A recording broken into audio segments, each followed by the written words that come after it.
Uh, kita tunggu sekejap tuan-puan. Kita tunggu dalam seperti biasa kita tunggu dalam 2-3 minit kita tunggu. Meraihkan kita punya kawan-kawan kita tunggu sekejap.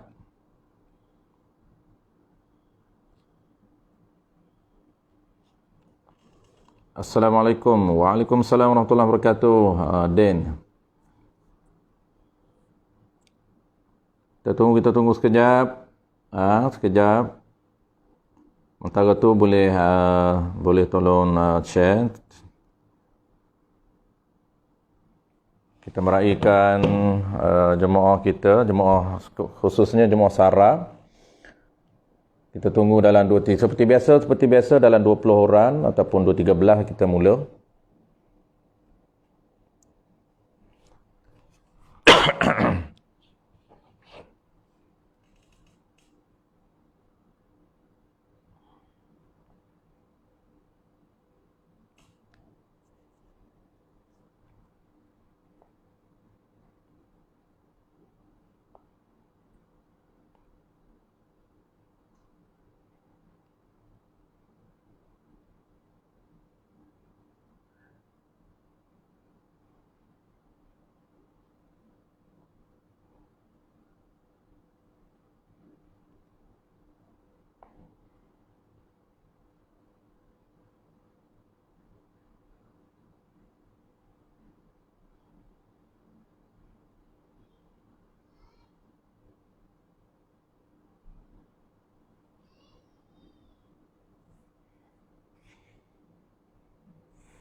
Suara clear.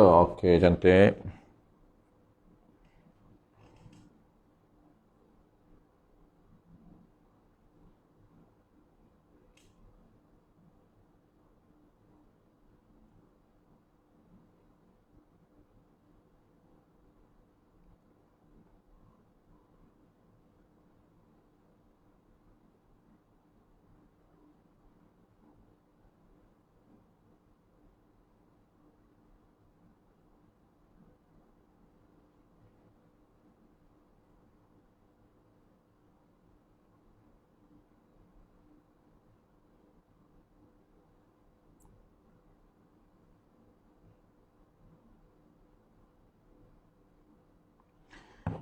InsyaAllah malam ini kita akan sambung tajuk yang kedua dalam ciri-ciri kenabian. InsyaAllah amanah. Malam ini amanah.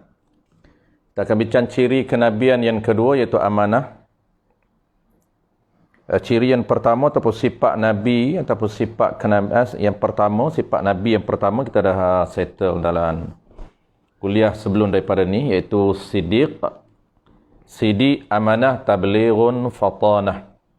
InsyaAllah malam ini kita akan bincang secara ringkas berkaitan dengan ciri yang kedua daripada 10 ciri kenabian. Nak kenal Nabi berdasarkan kepada ciri yang ada pada Nabi ataupun sifat yang ada pada Nabi, karakter Nabi. Sangat penting sifat yang mesti ada pada Nabi, sifat yang istihalah, sifat yang mustahil ataupun istihalah dan sifat yang harus pada Nabi. Kesemuanya 9 aqaid, 9 pegangan tentang kenabian.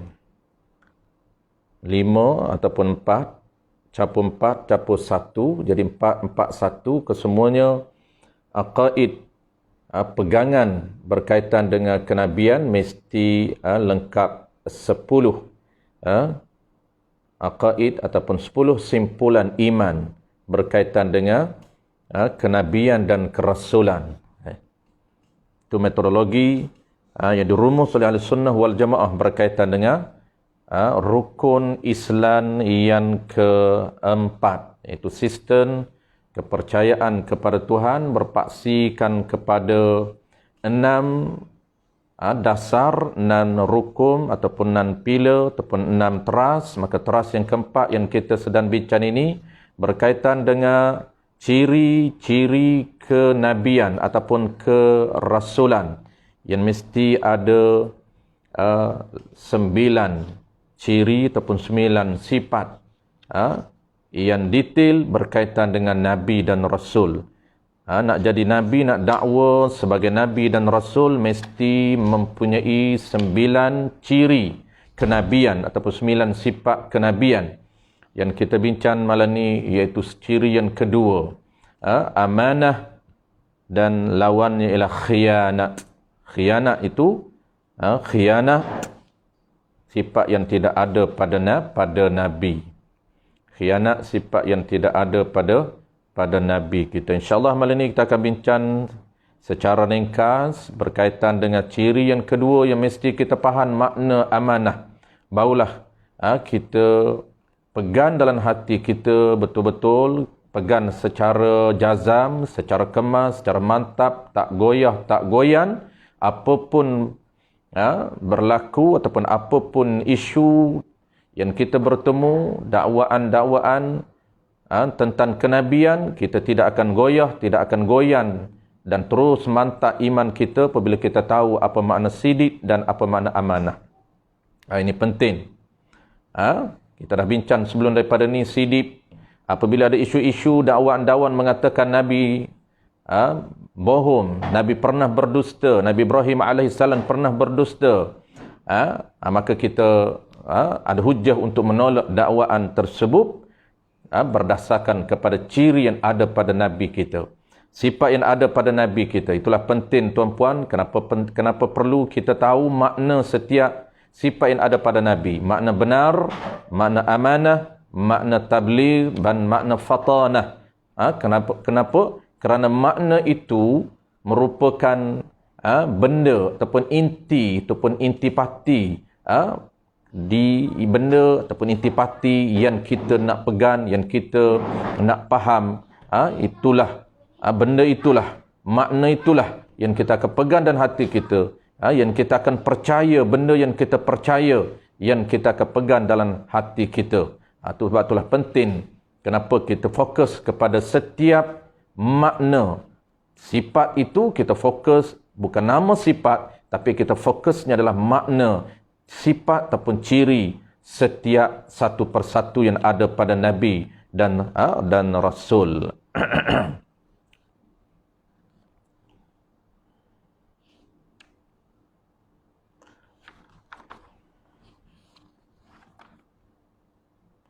Muka surat 36, 35.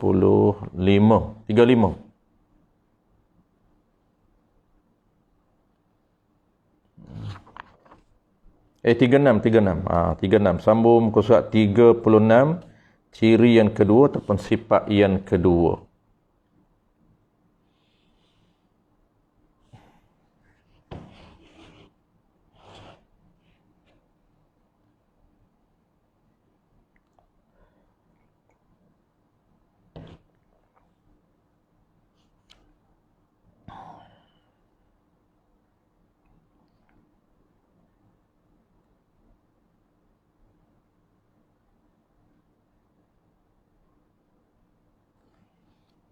Mungkin kita boleh mula tuan-puan.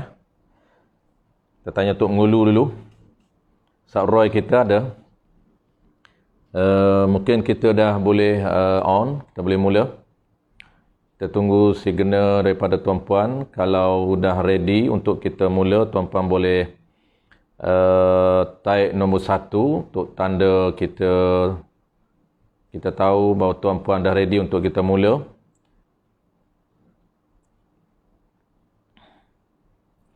Kalau tuan-puan dah ready untuk kita mula kuliah kita, tajuk kita malam ni, tuan-puan, saya ulang sekali lagi, tajuk yang kita akan bincang malam ni, iaitu ciri kenabian yang kedua. Ciri kenabian yang kedua daripada 9 ciri, ataupun ciri kerasulan, ataupun sifat kerasulan. Yang kedua insyaAllah daripada 9 ciri.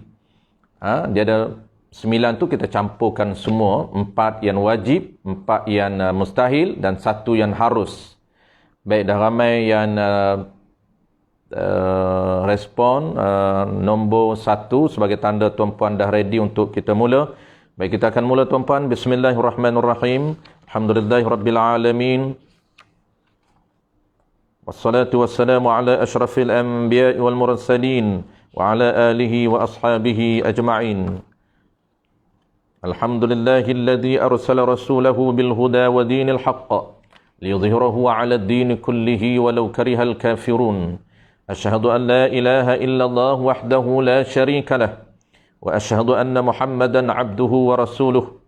Salawatullahi wa salamuhu 'ala hadzal nabiyyil karim wa imamil muttaqin wa qaidid du'akil mujahidin wa 'ala alihi wa ashabihi ajma'in. اللهم علمنا ما جهلنا وانفعنا بما علمتنا وجعلنا من المخلصين وصلى الله على سيدنا محمد وعلى آله وبارك وسلم والحمد لله رب العالمين أما بعد. Terlebih dahulu marilah sama-sama kita menyatakan setinggi-tinggi kesyukuran kehadrat Allah Subhanahu wa taala kerana dengan limpah kurniaannya sama-sama kita diberi kesempatan sekali lagi tuan-puan untuk bersama-sama dalam kuliah online. Kuliah tetap online kita sepanjang PKPB ni, kuliah yang kita adakan seperti biasa di Surau Abdul Rahman bin Auf, Preshin sebelah Putrajaya. Oleh kerana PKPB kita teruskan juga, walaupun kita tak dapat mengadakan kelas secara fizikal, tapi kita teruskan secara online. Mudah-mudahan kita diberikan oleh Allah Subhanahu wa taala kekuatan dan kepahaman seperti biasa. InsyaAllah tuan-puan, malam ni kita akan bincang tajuk yang kedua daripada tajuk dalam ciri kenabian dan kerasulan. Kita sedang bincang tajuk besar dia ialah sifat kerasulan dan kenabian. Yang kita akan sambung malam ni ciri yang kedua ataupun sifat yang kedua daripada 9 sifat. Ataupun ringkasnya ada 4 sifat yang wajib: sidid, amanah, tabligh, fatanah. Dan lawannya ada 4 dan yang harusnya ada 1, maka total ciri kenabian ini ada 9. Ada 9. Baik, ciri yang pertama kita dah bincang minggu yang lepas, iaitu ciri yang pertamanya ialah sidid. Sidid. Dan ciri yang kedua malam ni yang kita nak bincang ialah amanah. Yang kita dah bincang secara jelas minggu lepas apa makna sidid dan isu-isu yang berkaitan dengan ciri benar yang ada pada Nabi. Sidid ini ataupun benar ini merupakan sifat yang wajib pada Nabi, dan Nabi dia tidak dusta, dia tidak berbohong. Apabila ada kesamaran ataupun ada isu-isu, perkataan-perkataan yang dilontarkan mengatakan bahawa Nabi berbohong, maka kita dah tahu dan jelas bagaimana hujah untuk menolak dakwaan yang mengatakan Nabi pernah berbohong, Nabi Ibrahim AS pernah berbohong. Maka hujahnya ialah mesti kita faham makna benar. Makna benar, dan mesti kita faham perkataan Nabi itu mempunyai banyak makna, dan kita tidak boleh memahami bahasa Nabi ini secara zahir, tetapi kita mesti memahami makna setiap perkataan Nabi dan setiap ayat-ayat yang dirakamkan di dalam Al-Quran berdasarkan kepada makna zahir dan juga makna hakiki yang dinakalkan daripada para ulama. InsyaAllah malam ni yang kita nak tahu tuan-puan, apa makna amanah dan isu-isu yang berkaitan dengan amanah yang perlu kita rungkai apabila ada isu yang mengatakan bahawa Nabi Adam alaihissalam tidak amanah, melakukan khianat, melakukan perkara yang dilarang oleh Allah Subhanahu wa taala. Maka inilah tajuk yang penting untuk kita rungkai, untuk kita jelas, untuk merungkai setiap isu yang dilontarkan oleh Israiliyat, mengatakan bahawa Nabi melakukan perkara yang haram. Qala al-musannif rahimahullahu subhanahu wa ta'ala, muka surat 36 tuan-puan, muka surat 36. Kata qala al-musannif rahimahullahu ta'ala, dan wajib atas kita i'tiqad. Dan wajib atas kita i'tiqad. Dan wajib atas kita i'tiqad, wajib bagi segala nabi-nabi dan rasul-rasul itu amanah. Ya. Wajib atas kita i'tiqad, bukan sunat tuan-puan, tapi wajib atas kita i'tiqad. Ditekan oleh syarak supaya kita i'tiqad, kita pegang dalam hati kita. Tu i'tiqad. Selalu kita jelas tuan-puan apa makna i'tiqad, apa makna iman. I'tiqad ini merujuk kepada pegangan, merujuk kepada benda yang dipegang, perkara yang dipegang. Maka kita sedang bincang perkara yang dipegang. Perkara yang kita nak pegang dalam hati kita. Maka itulah yang kita belajar, kita berusaha mencari ilmu berkaitan dengan sifat ketuhanan, berkaitan dengan sifat kenabian. Kerana sifat ketuhanan yang kita faham, sifat kenabian yang kita faham itulah yang dinamakan benda yang kita pegang dalam hati kita. Berilmu berkaitan dengan ciri ketuhanan ataupun sifat ketuhanan dan ciri kenabian ataupun sifat kenabian, itulah merujuk kepada i'tiqad ataupun benda yang kita pegang dan hati kita secara jazam, secara putus, secara kemas, secara mantap, tidak berganjak. Itu dia panggil putus, jazam. Wajib kita pegang dalam hati kita secara jazam, secara putus, secara mantap, secara kemas, yakni tidak berganjak. Apa dia? Wajib bagi segala nabi. Ini wajib bagi ni merujuk kepada wajib akal. Wajib bagi segala nabi-nabi dan rasul-rasul itu amanah. Ini wajib bagi merujuk kepada wajib akal. Dengan mana mesti para nabi dan para rasul ini bersifat dengan amanah. Itu dipanggil wajib bagi. Mesti dengan makna mesti sungguh nabi kita bersifat dengan amanah. Mustahil khianat. Mustahil ini benda yang tidak layak pada nabi, sifat yang tidak layak pada nabi, yang tidak ada pada nabi, iaitu khianat. Itu dipanggil amanah. Erti amanah ini kepercayaan. Erti amanah ini kepercayaan. Ini yang kita nak fokus, tuan-puan, makna setiap ciri yang ada pada nabi. Setiap sifat yang ada pada nabi, yang kita nak fokusnya ialah makna. Yang kita nak fokus makna. Kalaulah sebelum daripada ni kita tahu makna benar. Apa makna nabi ini benar? Nabi tidak berbohong, tidak berdusta. Maka kita nak pegang makna benar yang telah kita bincang sebelum daripada ni. Malah ni pula yang kita nak tahu ialah makna amanah.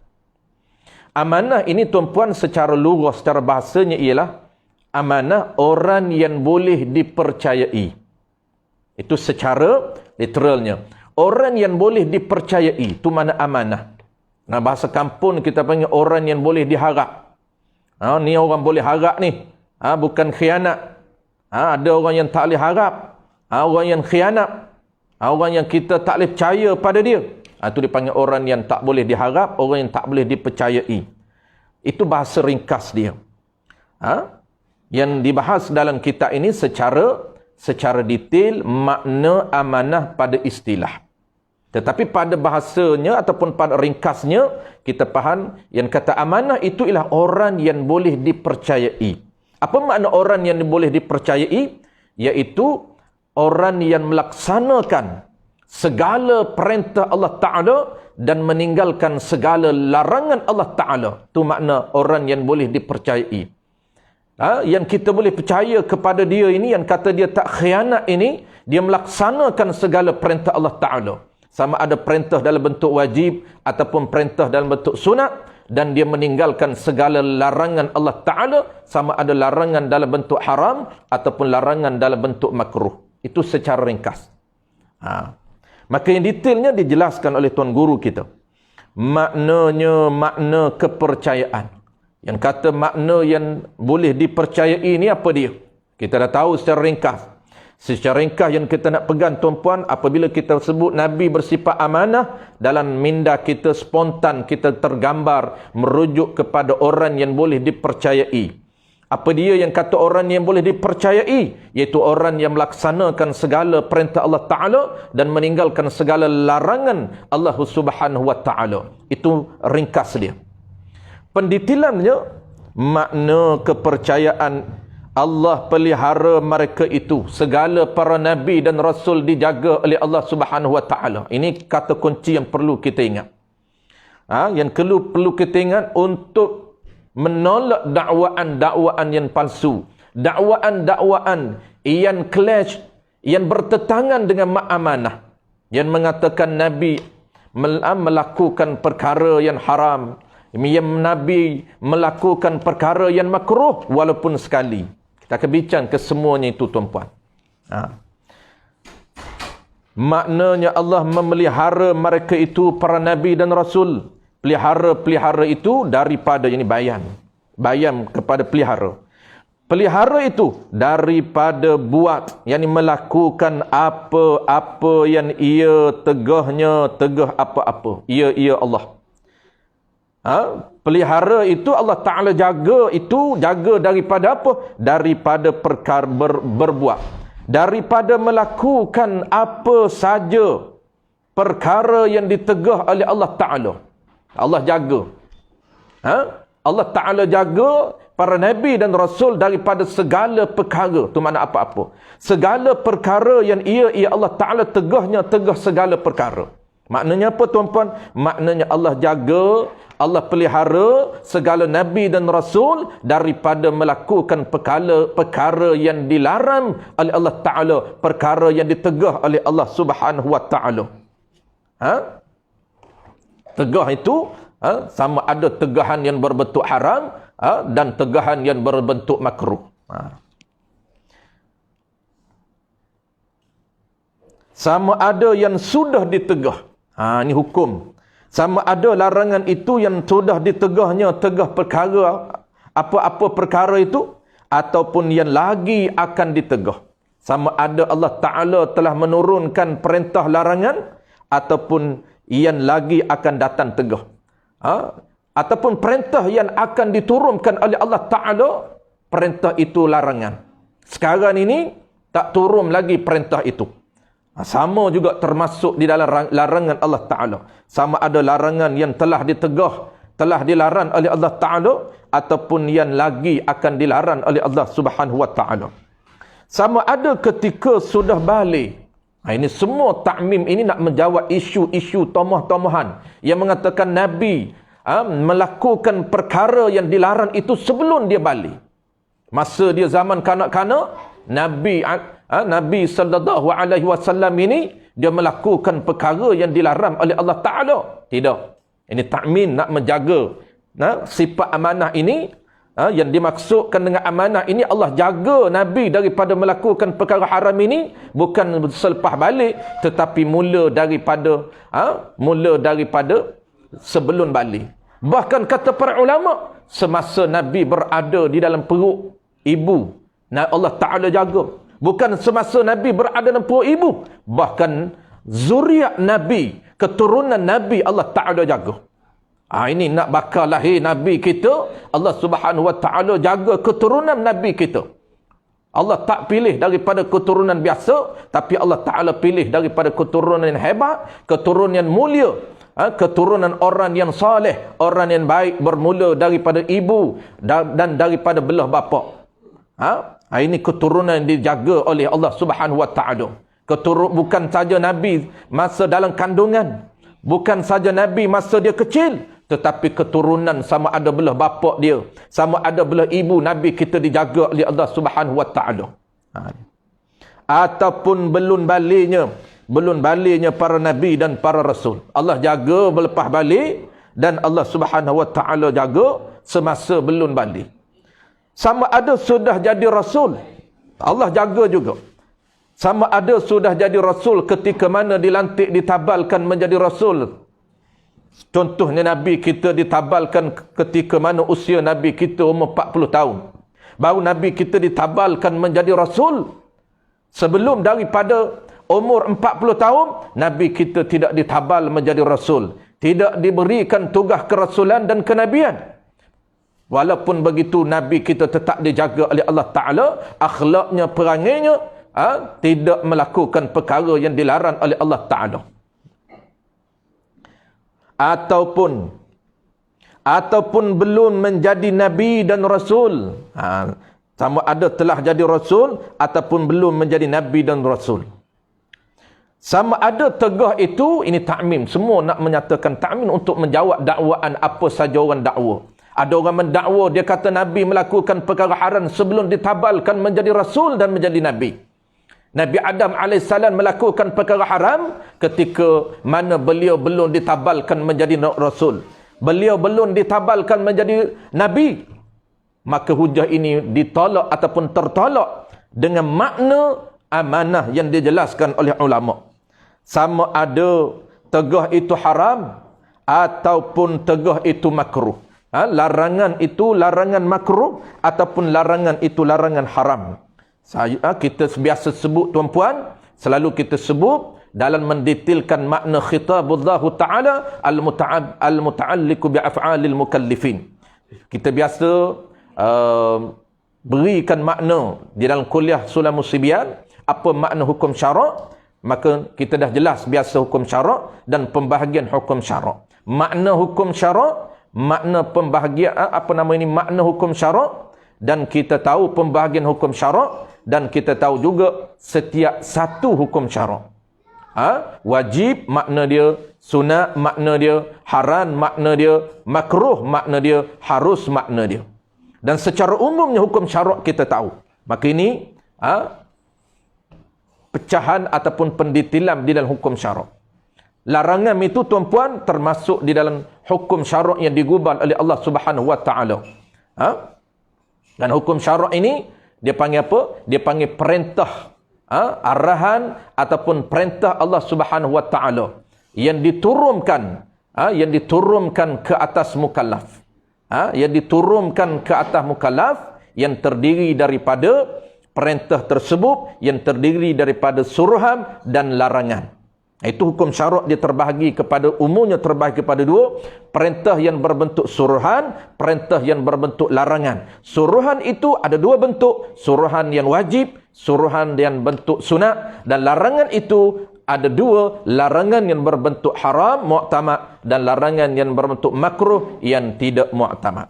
Maka Nabi ni tuan-puan, arahan ini dia melaksanakan arahan Allah Ta'ala, dia menjaga perintah Allah Ta'ala, sama ada perintah itu berbentuk larangan, sama ada larangan itu larangan haram ataupun larangan makruh, ataupun perintah itu perintah suruhan, sama ada suruhan berbentuk wajib dan suruhan berbentuk sunat. Kesemuanya dia melaksanakan. Sama ada tegah haram atau tegah makruh. Ni tegah ni larangan. Larangan ada dua: larangan makruh dan larangan haram. Nabi meninggalkan kesemuanya. Bahkan ni istidrak. Bukan saja Nabi ni dia tinggal haram dan makruh. Bahkan khilaful aula. Bahkan Nabi meninggalkan khilaful aula. Bahkan khilaful aula pun mereka itu tiada buatnya khilaful aula. Mereka itu merujuk pada para Nabi dan Rasul. Khilaful aula pun ditinggalkan oleh para Nabi dan para Rasul. Apatah lagi kita nak dakwa Nabi melakukan benda yang dilarang haram ataupun makruh. Kalau benda tu larangan Allah Ta'ala haram, lagi Nabi tinggal. Apatah larangan haram dan makruh, bahkan larangan yang khilaful aula yang terendah pun ditinggalkan oleh Nabi. Larangan ini tuan-puan kita biasa sebut ada tiga peringkat, tiga level. Pertamanya larangan yang haram, yang keduanya larangan makruh, dan yang ketiganya bawah daripada makruhnya ialah khilaful aula. Khilaful aula ini bukan haram, bukan makruh, tetapi dia berada di bawah khilaful, iaitu nama dia khilaful aula. Apa dia khilaful aula ni tuan-puan? Yang khilaf ini makna dia clash. Aula ni terlebih baik. Khilaful aula maknanya perkara yang terlebih baik ditinggalkan, maka Nabi tidak akan melakukan perkara itu. Walaupun dia tidak mencapai martabat makruh. Tidak mencapai martabat makruh, tetapi lebih baik perkara ini ditinggalkan, jangan buat, maka ditinggalkan oleh Nabi sallallahu alaihi wasallam. Banyak contoh tuan-puan, selalu kita sebut dalam kuliah-kuliah lain, antara khilaful aula ni apa dia tuan-puan yang popular disebut oleh para ulama, iaitu contoh dia banyak contoh antara contohnya ialah membasuh najis dengan menggunakan air Zam-Zam. Air Zam-Zam adalah air yang terbaik di dunia, air yang dimuliakan. Nabi menyatakan Zam-Zam lima syuribalah. Ini antara khasiat, kebaikan, manfaat air Zam-Zam yang diceritakan oleh Nabi sallallahu alaihi wasallam. Maka martabat air Zam-Zam ini di sisi Allah Taala dia tinggi. Maka Sesiapa yang menggunakan air zam-zam untuk basuh kencing, nak basuh begok dia, nak basuh najis, maka hukum dia khilaful aula. Terlebih baik jangan menggunakan air zam-zam untuk basuh najis, maka kita tinggalkan. Tak makruh tetapi lebih baik jangan guna. Itu makna khilaful aula. Nabi tidak akan menggunakan air zam-zam untuk basuh najis. Kenapa? Kerana hukum dia khilaful aula. Tu. Banyak lagi contoh-contoh lain tuan-puan, termasuk dalam khilaful aula. Apa contoh yang kedua khilaful aula? Kita bagi dua contoh je tuan-puan. Khilaful aula bukan makruh tapi khilaful aula. Setengah ulama kata khilaful aula, setengah ulama kata makruh, iaitu membaca dalam pagi Jumaat tuan-puan, pagi Jumaat kita sunat. Sunat afdal membaca surah Sajadah. Surah Sajadah. Rakaat pertama surah Sajadah, rakaat yang kedua surah Al-Insan. Tetapi kita buat macam mana tuan-puan? Kita jadi imam. Rakaat pertama kita baca separuh surah Sajadah, dan rakaat yang kedua kita baca separuh surah Sajadah. Maknanya surah Sajadah itu kita potong dua. Rakaat pertamanya kita baca wahum la yastakbirun, selepas tu tatajafa junubuhum 'anil madaji', akhir. Kemudian kita berhenti, kita sambunglah yang terakhir itu rakaat yang kedua. Boleh ataupun tidak? Jawab dia harus, tetapi khilaful aula. Ada pandangan ulama mengatakan makruh, tetapi yang kuatnya adalah khilaful aula. Terlebih afdal jangan kita buat. Tapi kalau kita buat tidak makruh. Sebab tu ada orang mengatakan, ada orang buat dia nak cepat. Kalau baca surah Sajadah, rakaat pertama, rakaat kedua surah Al-Insan, nak subuh ni, subuh lewat. Hari ni subuh awal. Musim subuh lewat, kadang-kadang tu imam, dia nak cepat, maka dia potong dua. Apa hukum dia? Hukum dia khilaful aula. Maka Nabi kesimpulan tuan-puan, dia ada takmil lagi. Baik. Kita baca, sebelum kita buat kesimpulan, kita baca lagi, tak habis lagi. Bahkan khilaful aula pun mereka itu para nabi tiada buat khilaful aula. Hanya kesemua yang mereka itu buat diberi pahala bagi hak mereka itu. Baik, kesimpulan. Ini kita nak cerita penutup. Baik, kesimpulan tuan-puan. Kesimpulan makna amanah yang didetailkan oleh ulama, yang didetailkan oleh tuan guru kita ini, oleh musannif pengarang kitab kita ini. Musannif mengatakan, tuan guru mengatakan makna amanah ialah Nabi Allah Subhanahu wa taala menjaga, memelihara para nabi dan rasul daripada melakukan perkara yang dilarang oleh Allah Subhanahu wa taala, sama ada larangan itu makruh ataupun haram, ataupun larangan itu ketika nabi masih kecil, ataupun ketika nabi belum balik, ataupun ketika Nabi sudah balik. Itu banyak takmir dia. Banyak.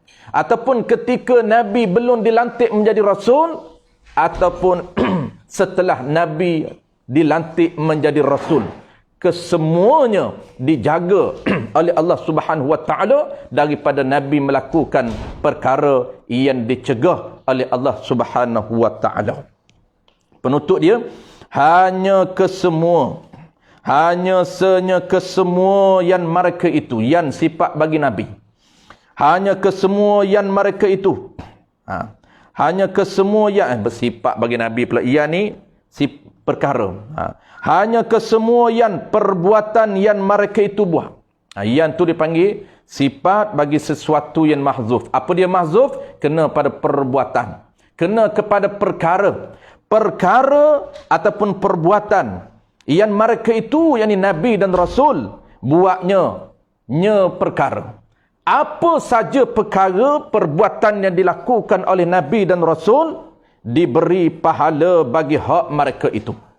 Segala perbuatan yang dilakukan oleh para Nabi dan para Rasul akan diberikan pahala oleh Allah Ta'ala bagi hak mereka itu. Apa makna bagi hak mereka itu? Mereka itu para Nabi dan Rasul. Maksud dia,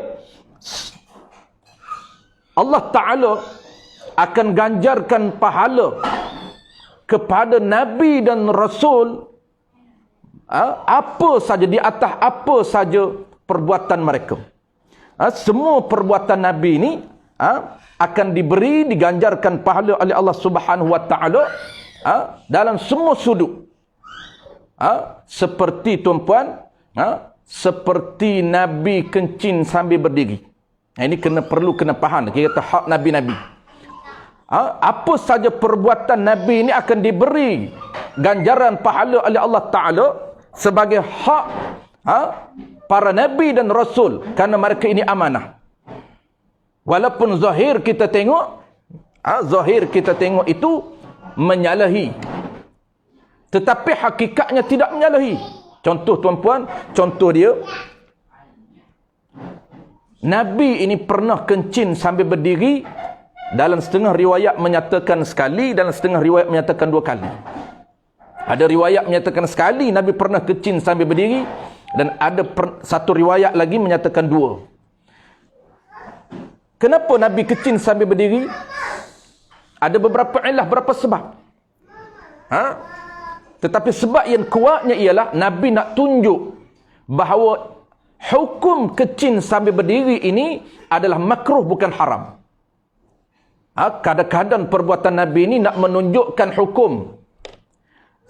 Apabila Nabi mengeluarkan statement, mengeluarkan nas, mengeluarkan hadis, larangan kencing sambil berdiri, maka larangan itu nak dipahami oleh para sahabat Nabi. Terkadang sahabat Nabi memahami larangan itu makruh ataupun haram berdasarkan kepada perbuatan Nabi sallallahu alaihi wasallam. Maka kalaulah benar haram, Nabi tidak akan sama sekali mengajar sahabat melalui perbuatan yang haram. Kalaulah perbuatan itu makruh, maka Nabi akan melakukan sekali nak menunjukkan bahawa ini larangan makruh. Maka apabila Nabi ini pernah kencing sambil berdiri 1 kali untuk menunjukkan bahawa hukum kencing sambil berdiri itu makruh, bukan haram, maka diganjarkan pahala oleh Allah Subhanahu Wa Taala. Pahala apa dia tuan-puan? Pahala kerana amanah, kerana melaksanakan perintah Allah ataupun larangan Allah Subhanahu Wa Taala. Dan tiada mereka itu buat perkara yang ditegah itu dengan sengaja. Mereka itu tidak akan melakukan perkara yang ditegah dengan sengaja ataupun dengan lupa. Sengaja pun mereka tak buat, lupa pun mereka tak buat. Kerana mereka dijaga oleh Allah Subhanahu Wa Taala. Bukan macam kita. Kita ni kena usaha nak mengelakkan daripada dijaga, daripada melakukan perkara yang diharam. Tapi kalau para nabi ini, amanah ini dia dijaga, dipelihara, dia terpelihara oleh Allah. Terpelihara daripada melakukan perkara yang dicegah oleh Allah Subhanahu Wa Taala. Dan tiada mereka itu melakukan perkara yang ditegah itu dengan sengaja ataupun dengan lupa.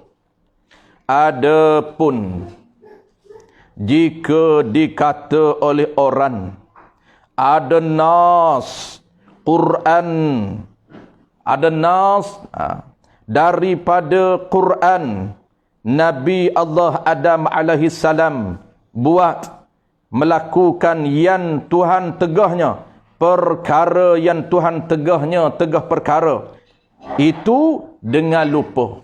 Ada nas, ada orang kata tu, jika dikata oleh orang, jika tu dia panggil fardu takdir. Andai ada orang mengatakan ada nas Quran, ada statement daripada Quran, Nabi Allah Adam alaihi salam melakukan yakni melakukan perbuatan yang Tuhan tegahnya, tegah perbuatan itu dengan lupa, maka kita jawab. Ini nak jawab jika. Apabila ada orang kata, maka kita jawab. Maka kita jawabnya, jawab ada orang kata. Kalau orang kata begini, maka macam mana kita nak jawab? Ini ulama ajar jawapan kepada kita. Mana jawapan yang perlu kita terfaham?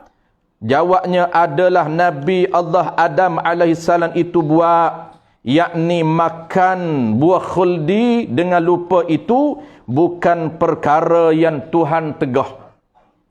Kalau ada orang kata Nabi Adam alaihissalam itu dia makan buah khuldi, dengan dalam keadaan lupa. Maka apa kita jawab? Maka kita jawab Nabi Adam alaihissalam itu buat, yakni makan buah khuldi itu dengan lupa itu bukan perkara yang Tuhan cegah. Apakah makan dengan lupa? Dan jikalau makan dengan sengaja sekalipun, tidaklah dikatakan buat yang ditegahnya. Kalau makan terlupa, maka tidak termasuk melakukan perkara yang ditegah.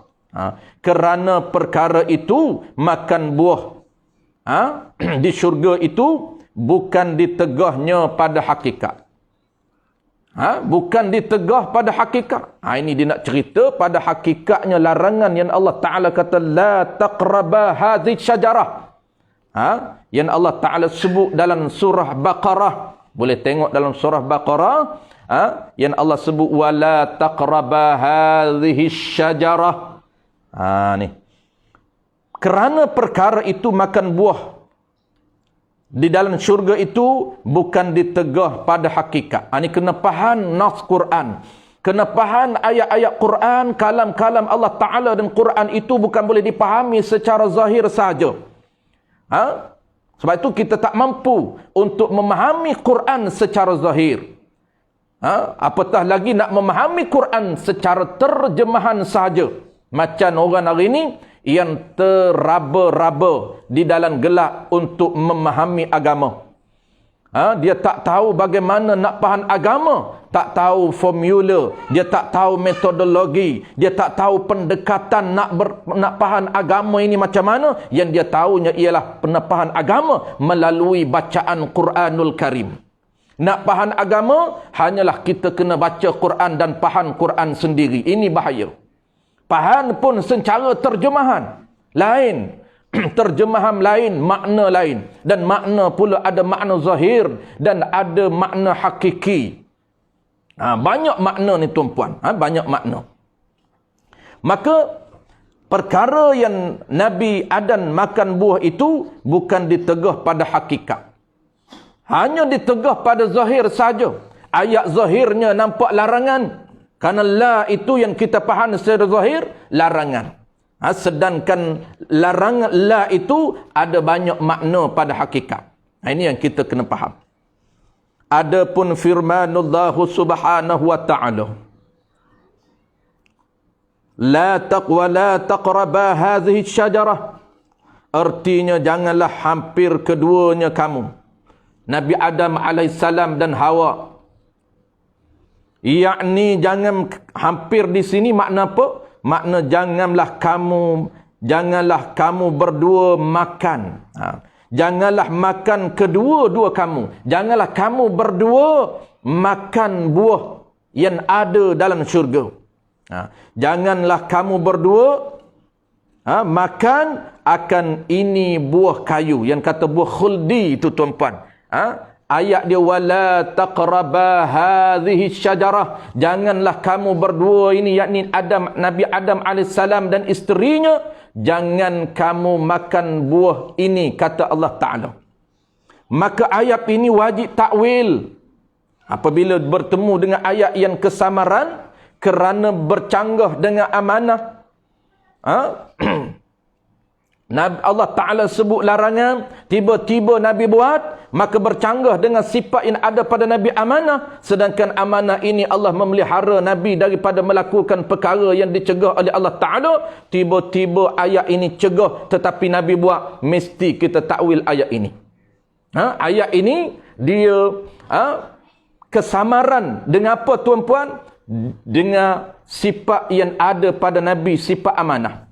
Sifat amanah ini yang kita faham, iaitu Allah akan jaga Nabi kita daripada melakukan perkara yang dicegah oleh Allah Ta'ala. Sama ada cegah haram ataupun cegah makruh. Sama ada Nabi itu sebelum dilantik menjadi Rasul ataupun selepas dilantik menjadi Rasul. Sama ada Nabi belum balik ataupun Nabi setelah Nabi balik. Tiba-tiba apabila Allah, ayat yang kita nampak zahirnya cegah, tiba-tiba Nabi buat. Maka dia bercanggah dengan sifat yang ada pada Nabi. Apabila dia bercanggah dengan sifat yang ada pada Nabi, mesti kita takwil.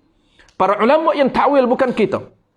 Apa dia takwil ini? Takwil ini kita nak pusingkan ayat itu kepada ayat untuk yang sebenar yang kita pegang. Maka wajib takwil ayat ini, yakni rupa tegah jua. Yang kita kena takwil, yang kata cegahan itu, larangan pada zahir sahaja, bukan larangan ataupun tegah pada hakikat. Larangan itu zahirnya, bahasa zahirnya nampak larangan, hakikat tidak larangan. Ini maka hanya disuruh ia Nabi pilih. Ini hakikat tuan-puan. La di sini zahirnya larangan, hakikat bukan larangan, hakikatnya adalah pilihan. Dia panggil la lil khiyarah. Bukan la itu larangan tegahan, tetapi la di sini adalah la merujuk kepada pilihan yang ditawarkan oleh Allah Subhanahu wa taala kepada Nabi Adam alaihi wassalatu wassalam. Jika kamu hendak kekal dalam ini syurga, Allah tawarkan kepada dia, jika kamu nak kekal dalam syurga, maka jangan makan buah ini. Maka jangan makan buah khuldi ini. Dan jika kamu hendak keluar ke dunia, makanlah. Tidak salah. Maka Nabi Adam makan, maka diberi pahala bagi hak Nabi Adam alaihi wassalatu wassalam. Kenapa diberi pahala? Kerana ia Nabi Adam makan itu mengikut kehendak Tuhan. Karena Allah Ta'ala beri dua pilihan kepada kita, kepada Nabi Adam AS, lalu Nabi Adam pilih yang kedua, iaitu pilih nak keluar daripada syurga. Kan dia tahu bahawa ini bukan syurga yang sebenar. Dia tahu bahawa ini bukan syurga yang hakiki. Syurga yang sebenarnya ialah lagi akan datang, akan bakal dimasuki oleh Nabi Adam AS. Sekarang ini bukan syurga yang sebenar, maka Nabi Adam tahu, dia pilih untuk turun ke dunia. Kenapa? Kerana menyebabkan dia nak syurga yang sebenar, dia kena turun ke dunia. Nak turun ke dunia, maka dia kena makan. Maka dia pun makan buah khuldi, untuk dia meninggalkan, untuk dia turun ke dunia. Makanlah, tidak salah. Maka Nabi Adam makan, maka dia beri pahala bagi hak Nabi Adam, kerana ia Nabi Adam makan itu mengikut kehendak Tuhan. Dan mengikut Tuhan suruh ia pilih. Kerana Tuhan suruh dia pilih, kalau kamu nak duduk di dunia, kamu nak kekal dalam syurga, jangan kamu makan. Kalau kamu nak turun ke dunia, kamu makanlah. Maka dia pilih nak turun ke dunia. Maka jadilah pada hakikatnya ia Nabi Adam buat yang disuruhnya, buat yang perbuatan yang disuruhnya, perbuatan yang disuruh, bukan buat yang ditegahnya, tegah perbuatan. Kerana wajib. Kenapa Nabi Adam buat perbuatan yang disuruh? Kerana wajib mesti Rasul-Rasul itu bersifat amanah, yakni tidak khianat. Amanah ini dia akan melaksanakan segala suruhan dan meninggalkan segala larangan. Kalau benda tu larangan, pada hakikat Nabi tidak akan melakukan sama sekali. Nabi faham pernyataan Allah Subhanahu wa taala. Kita saja yang tak faham. Kita memerlukan kepada pertolongan para ulama untuk memahami setiap pernyataan Allah Subhanahu wa taala yang termaktub di dalam perlembagaan Al-Quranul Karim. Sebab tu tidak boleh membaca Quran, memahami berdasarkan kepada kepala otak kita tanpa refer kepada para ulama. Itu bahaya. Wajib dengan makna mesti Rasul-Rasul itu bersifat amanah. Dan mustahil khianat. Mustahil Rasul itu khianat, yakni tidak amanah. Khianat ini dia tidak menjaga hukum, tidak menjaga larangan Allah Ta'ala. Macam kita tuan-tuan, khianat setiap hari. Allah Ta'ala kata haram, kita buat. Allah Ta'ala kata wajib, kita tinggal. Allah Ta'ala kata sunat, kita tinggal. Allah Ta'ala kata makruh, kita buat. Itu orang yang sentiasa khianat dengan Allah Subhanahu Wa Ta'ala. Kenapa? Kerana kita tak kenal syariat. Kadang-kadang orang kenal syariat pun dia khianat. Apatah lagi orang yang tidak mengenali panduan yang diturunkan oleh Allah Subhanahu Taala melalui para nabi, lagi dia tidak mampu untuk amanah kerana dia tidak kenal panduan yang jelas yang diturunkan oleh Allah Taala melalui para nabi kita yang kita panggil sekarang ini hukum hakam yang termaktub di dalam kitab fiqh. Itu khianat. Khianat ni tuan-puan, benda kita tidak melaksanakan suruhan Allah dan kita melaksanakan larangan Allah. Itu dia panggil khianat. Kita setiap hari kita khianat dengan Allah Ta'ala. Kalaulah kita khianat dengan sesama manusia pun orang marah, tuan-puan. Orang bagi barang kita. Ini misal. Contoh, kalau kita dengan kawan kita khianat pun kawan kita marah. Apatah lagi kita khianat dengan Allah Ta'ala, Allah murka pada kita. Sebab itulah kita kena jaga amanah. Kita kena amanah dengan hukum hakam Allah Ta'ala. Kalau hukum itu wajib, maka kita sedaya upaya untuk melaksanakan perkara wajib. Dan kita juga kena sedaya upaya untuk mencari panduan tentang wajib, sunat, haram, makruh dan harus. Itu kena belajar, tuan-puan. Kenapa kita kena belajar fiqah? Kenapa kita kena belajar akidah? Belajar akidah nak kenal Allah Ta'ala, nak kenal Nabi kita. Belajar fiqah kenapa? Kerana nak kenal panduan. Inilah basic-basic yang ditinggalkan oleh orang pada hari ini. Dia tinggal dia tinggal fundamental, dia tinggal foundation, maka dia ambil benda-benda teknikal. Menyebabkan dia ini, orang panggil apa? Perasan dia ini, dia rasa hebat. Sebab apa? Sebab dia tahu perkara-perkara yang tambahan, bukan perkara yang basic. Maka dia seolah-olah dia merasakan dia hebat. Dia merasakan dia orang panggil apa? Ibadat dia hebat. Dia merasakan diri dia sudah hebat. Sedangkan banyak perkara asas yang dia tinggalkan. Banyak perkara asas dia tinggalkan. Perkara asas ni sangat penting, tuan-puan. Jangan ikut syaitan. Syaitan akan kacau kita supaya kita tinggal perkara-perkara asas. Bina foundation kita bagi kukuh, bagi strong. Kenapa? Kerana ilmu kita, amalan kita, tuan-puan, amalan apapun dalam agama, dia berdasarkan kepada foundation kita. Kalau mantap kita punya asas, maka amalan kita akan berkualiti.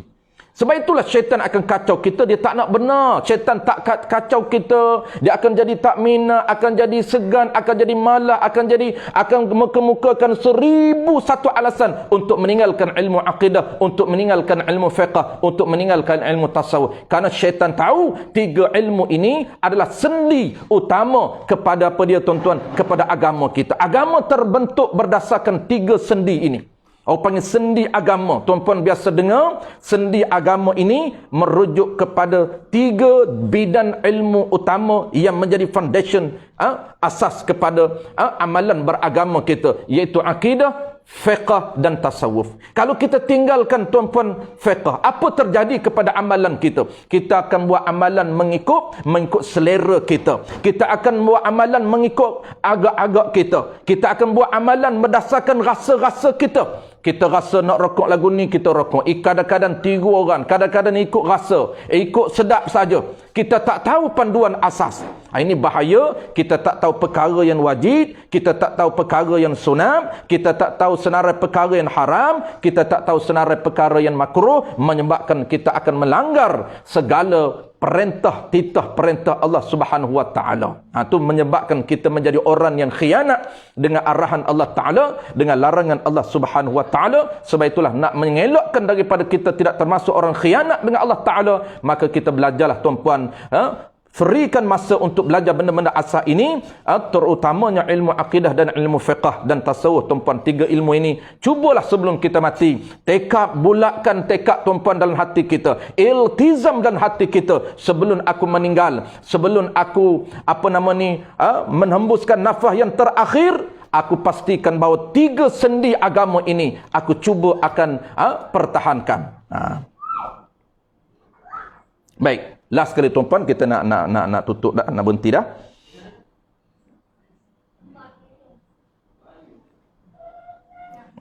Mustahil Nabi itu khianat. Nabi itu khianat dengan dalil aqli dan dalil naqli dan ijma' ulama. Bermula dalil aqli itu, wallahu alam. InsyaAllah, tuan-puan, kita akan sambung minggu depan ataupun dalam minggu yang kedua bulan Disember ini.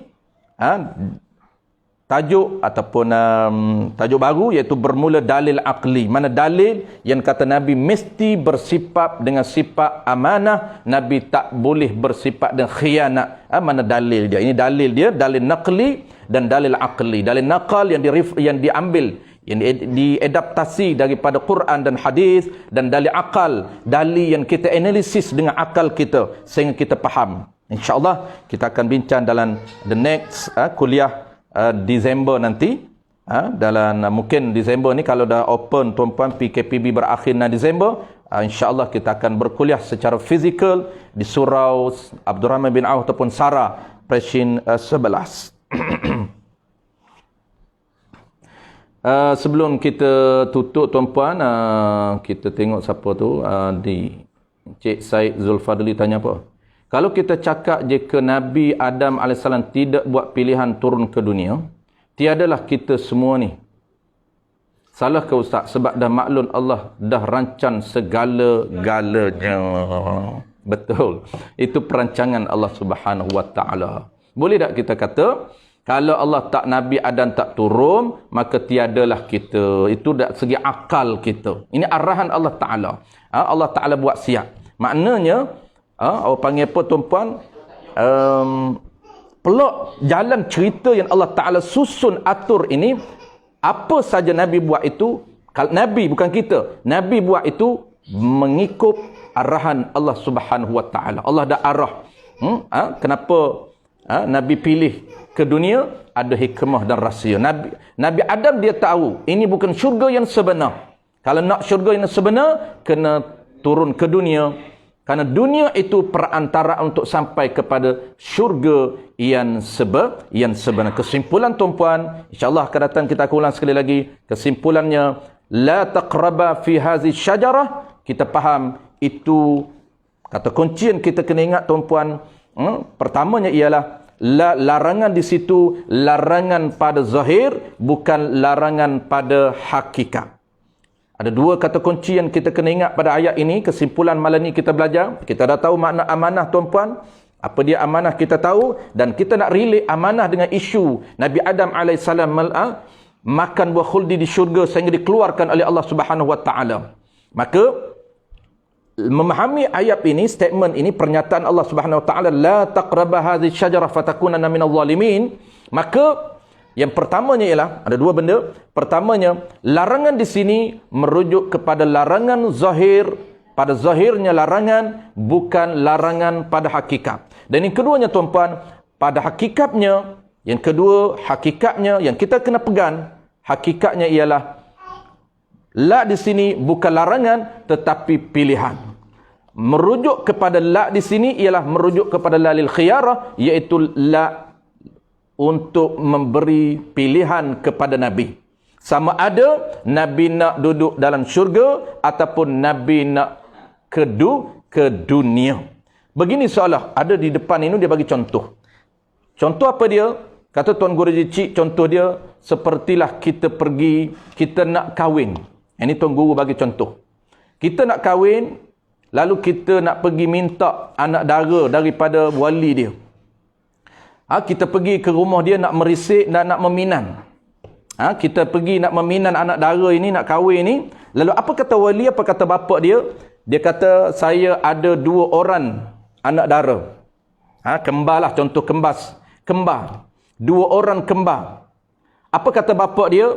Kalau kamu nak kepada Fatimah, maka kamu tidak boleh berkahwin dengan Zainab. Larangan berkahwin dengan Zainab. Tak boleh berkahwin dengan Zainab. Kalau kamu nak kepada Fatimah. Tak boleh berkahwin dengan Zainab. Larangan berkahwin dengan Zainab kalau kamu nak kepada Fatimah. Maknanya, murad ataupun poin yang bapa dia nak cerita kepada kita ialah pilihan. Dia nak beri satu saja. Kalau kita nak Fatimah, maka tak boleh berkahwin dengan Zainab adik dia. Kalau kita nak Zainab adik dia, tak boleh berkahwin dengan Fatimah. Bukan larangan Fatimah. Kalau nampak zahirnya, dia kata tak boleh berkahwin dengan Fatimah. Kalau kamu nak pada adik dia. Makna apa? Maknanya kalau kamu nak Fatimah, tak boleh berkahwin dengan Zainab. Tapi kalau kamu nak Zainab, boleh. Tapi tak boleh berkahwin dengan Fatimah. Itu paling mudah. Orang panggil apa? Perumpamaan yang paling simple untuk kita mudah memahami makna larangan dengan maksud pilihan. Larangan pada zahir, tapi hakikatnya Allah tawarkan pilihan kepada dia. Itulah makna la taqraba hadhihi syajarah. Kalau kita belajar bahasa Arab, kita hanya faham la ini larangan sahaja.